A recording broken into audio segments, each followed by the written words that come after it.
Hello mga best friends! Nandito tayo sa Ayala Malls Manila Bay para sa event na Anime Fair Father's Day Special.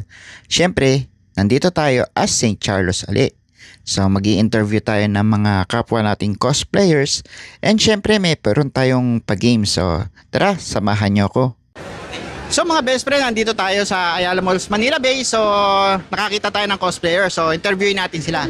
Boss, pwede ba ma-interview ng saglit, boss? Hello. Ayan, so anong cosplay name mo, sir?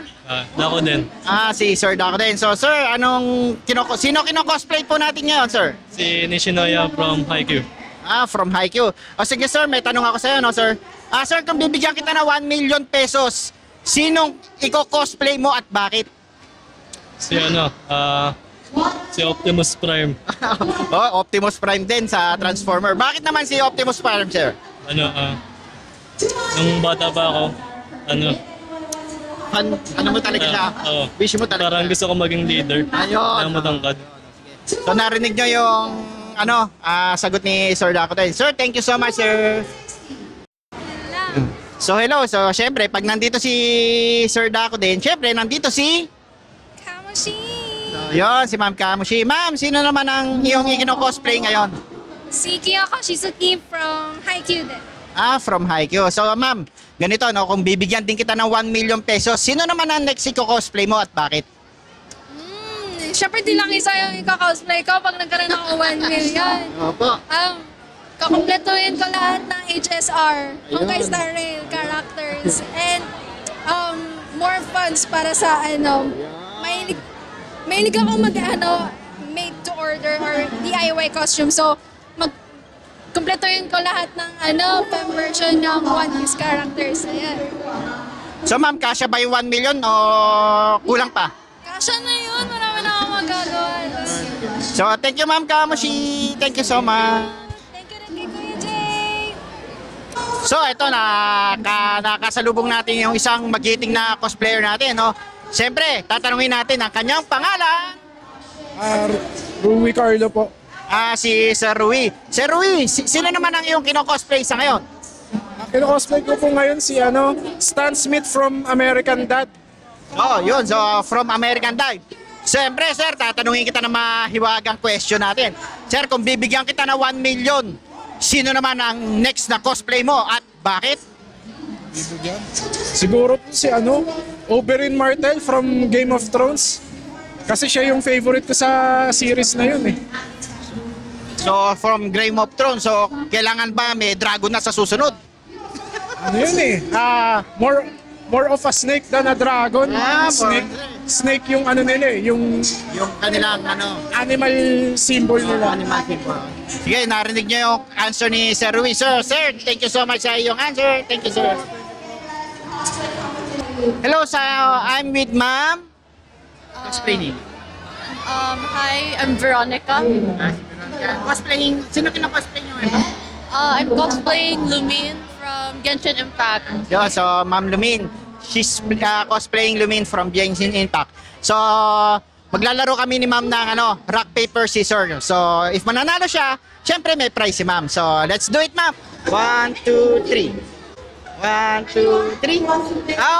Talo ko. So, may prize si Ma'am, syempre. Bibigyan natin ng prize si Ma'am. Prize, Ma'am. Thank you for playing, Ma'am. Thank you so much. Thank you. Thank you.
Tapos, pero siyempre kahit talo ka, pero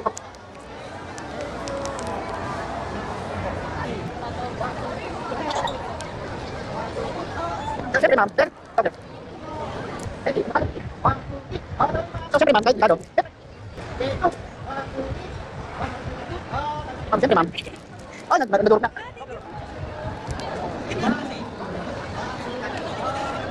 Siyempre sir, kahit talo. Siyempre, may price pa rin si sir. Sir. Kaya, 1, 2, 3. Pero siyempre ma'am, siyempre.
Sa